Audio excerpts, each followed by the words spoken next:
hoje os governos estão tentando fazer uma reforma no sistema educacional para desenvolver o potencial humano. O que é interessante, na minha experiência pelo menos, e eu pensei muito sobre a reforma educacional no meu país, juntamente com a reforma na saúde e outros temas. E, aliás, um ponto preliminar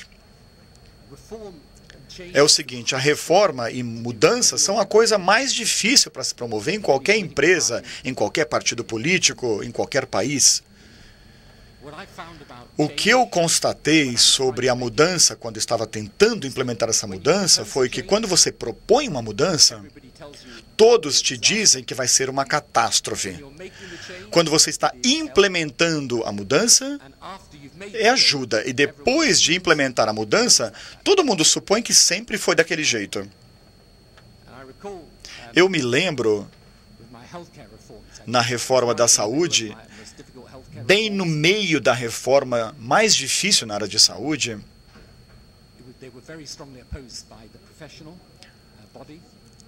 os profissionais de saúde eram totalmente contra e, infelizmente, eu tive que ir para um hospital para passar por uma pequena cirurgia. Então, eu estava lá no leito do hospital, pronto para a minha cirurgia. Chegou o anestesista com uma agulha enorme,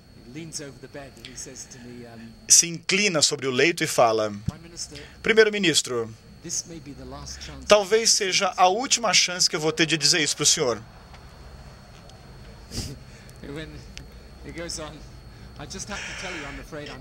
Infelizmente, eu sou totalmente contra a reforma que o senhor está fazendo na saúde.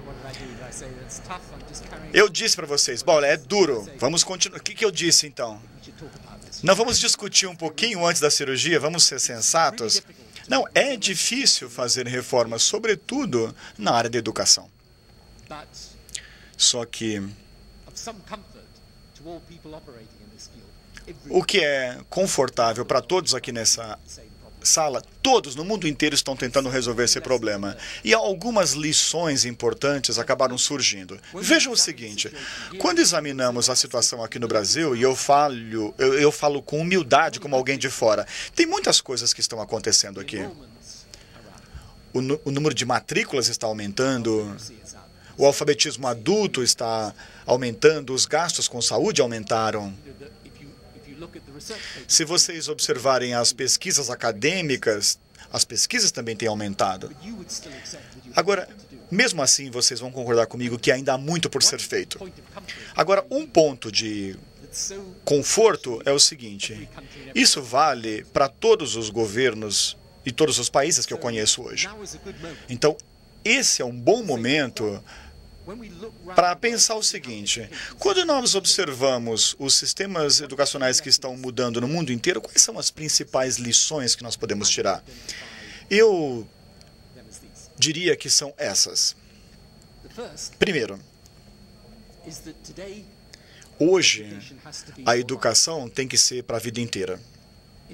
Em outras palavras, quando eu era adolescente, quando eu era criança, você entrava na escola aos 5 e saía da escola aos 17, 18. Para quem frequentava a universidade, que era uma minoria naquela época no meu país, você saía da faculdade aos 21. Pronto, você já estava educado.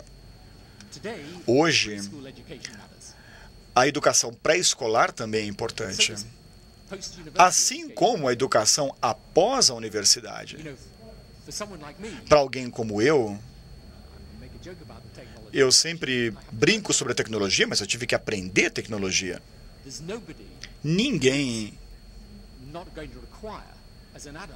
como adulto, vai poder continuar sem poder se aperfeiçoar. E com o desenvolvimento dos países, o que acontecia quando eu era criança no Nordeste da Inglaterra, naquela parte do mundo, alguém trabalhava como mineiro, trabalhava a vida inteira para aquela mesma empresa, se aposentava. Hoje isso não acontece mais. Com certeza no meu país não. As pessoas mudam de emprego com mais frequência. Hoje a gente não pode se dar ao luxo de não ter apenas uma educação padrão, mas de não ter a possibilidade de melhorar o nosso conhecimento a vida inteira. E na educação pré-escolar, todas as evidências dizem o seguinte, que quanto mais cedo a criança aprender, melhor. E, obviamente, na escola, é fundamental termos qualidade. Agora, a educação hoje é para a vida inteira. Essa é a primeira coisa. Em segundo lugar, a educação tem que ser para todos. Vocês sabem muito bem quais são os desafios na área de educação aqui, em termos não apenas de números, porque os números podem ser enganosos, mas em termos de qualidade. Honestamente, eu posso dizer para vocês, se vocês observarem qualquer país europeu hoje, ou mesmo nos Estados Unidos, os desafios são os mesmos. Eu sempre dizia no Reino Unido, nós educamos brilhantemente uma elite, nós educamos uma outra fatia da população, mais ou menos, e depois nós tínhamos uma grande parte da população que talvez recebesse uma educação fundamental, talvez nem isso, mas quando recebia essa educação fundamental, ela não era da qualidade que era necessária para sobreviver e prosperar no mundo de hoje. Portanto, a única coisa que vai funcionar hoje, quer seja no Brasil ou em qualquer outro país, é se nós estabelecermos como ambição um sistema educacional de qualidade para todos e não apenas para uma elite. Porque o que acontece é o seguinte, à medida em que o país vai se desenvolvendo, a economia tem que subir na cadeia de valor. Tem países com baixo custo de mão de obra que vão competir com a gente. Às vezes, no Reino Unido, as pessoas se queixavam de empresas que terceirizavam para países com baixo custo de mão de obra. Não, nós temos que subir na cadeia produtiva. Por isso que a educação é importante.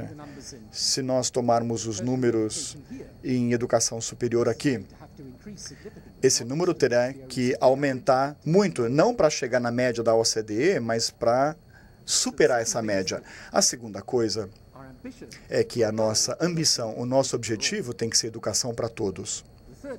O terceiro ponto é que o currículo tem que ser relevante para hoje. Tem a ver com capacidades ou habilidades básicas, mas também outras coisas.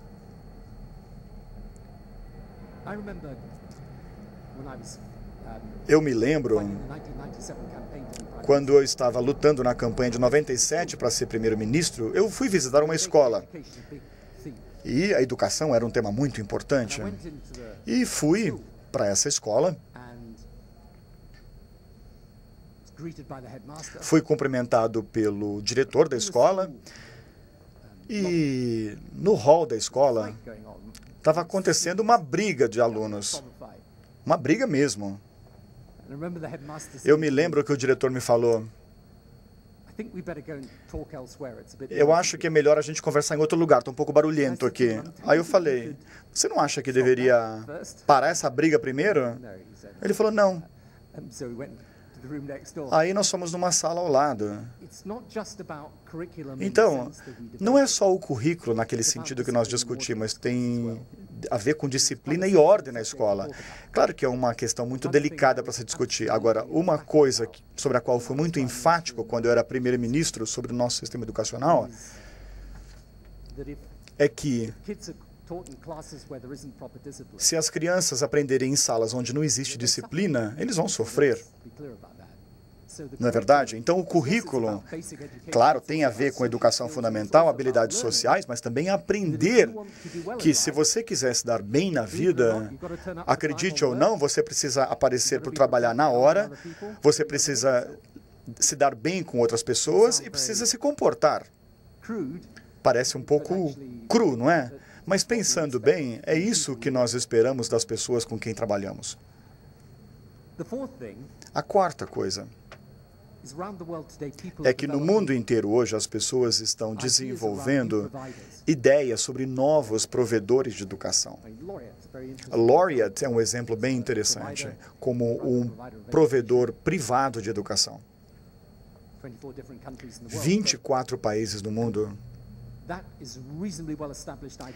Essa já é uma ideia muito bem estabelecida na área universitária. No Reino Unido, nós estabelecemos o que nós chamamos de escolas acadêmicas, que era uma parceria público-privada, em que empresários ou empresas de sucesso também ajudavam na criação, na administração dessas escolas.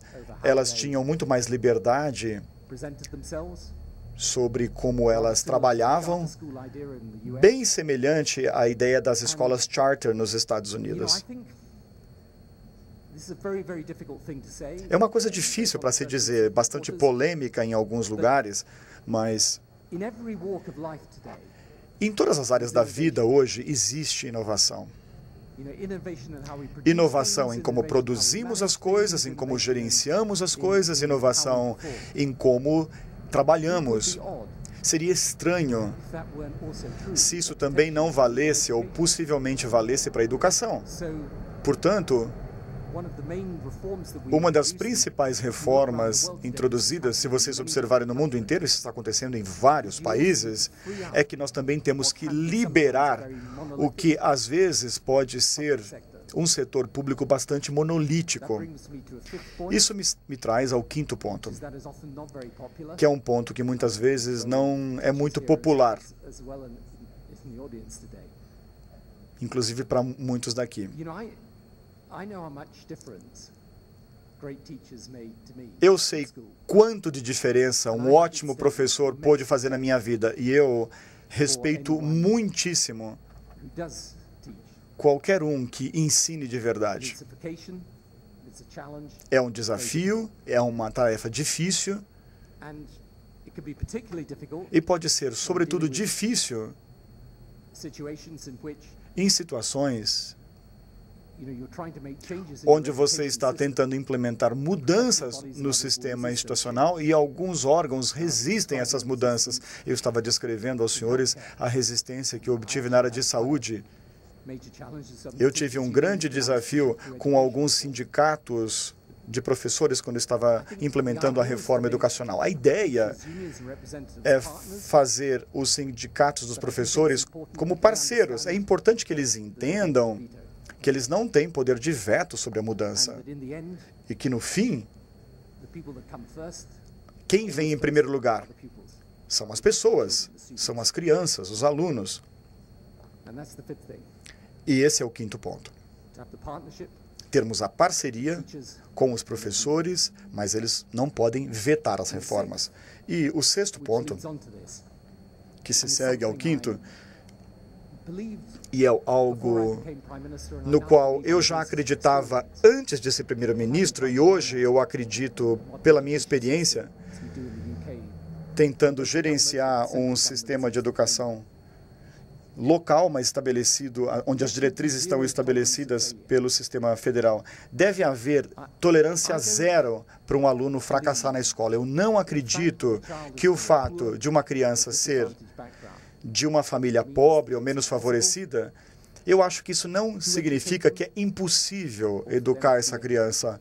Não é impossível para essa criança ser educada. Eu tinha esse debate com o meu partido muitas vezes. Meu partido dizia: bom, por que essas escolas são ruins? É que essas crianças vêm de lares complicados, de bairros difíceis. Aí eu disse, por que nós não tentamos mudar isso? Revitalizando os bairros, colocando dinheiro na comunidade. Agora, eu nunca aceitei o fato de que você não pode ter uma boa escola, mesmo numa área complicada, porque dá para ter. E nós fizemos isso. E vocês verão, e vocês vão ver bairros complicados com ótimas escolas. A questão é, como é que você tira as lições disso tudo e dissemina essas lições para todo o sistema educacional? Porque Não há maior injustiça social para qualquer criança do que a falta de uma boa educação. A pobreza pode ser superada, a habitação ruim pode ser superada, mesmo pais ruins podem ser superados às vezes, mas só se tiverem a chance. E a educação é a chance que elas têm. Se nós não dermos essa chance, nós as estamos privando da única coisa que é mais importante para o seu desenvolvimento e para uma sociedade justa. O sétimo ponto, e último, é o seguinte: o compromisso com a educação